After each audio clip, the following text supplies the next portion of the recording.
কি খবর? ভালো আছো? দাসত্ব বেশ মজা, মিষ্টি। বেশ মজা, তাই না?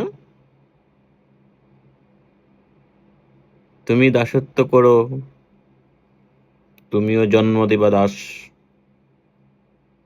চলিতে থাকিবে প্রজন্মের পর প্রজন্ম। বাবা দাস, সন্তান দাস, নাতি দাস, পুতি দাস, চলে সে দাস।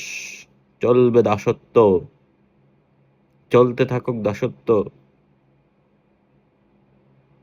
মনিবের খাবারের পরে উচ্ছিষ্টাংশ তোমার খাদ্য, তাতেই তুমি খুশি। খুশি হবেই বা না কেন? তুমি যে দাস, উচ্ছিষ্টাংশ তোমার জন্য অনেক কিছু। তুমি উচ্ছিষ্টাংশ খাবে, তোমার সন্তান খাবে, তোমার প্রজন্ম খাবে, মনিব তোমায় খাওয়াবে। তাতেই তুমি বলবে জয় মনিব, জয় মনিব, জয় মনিব।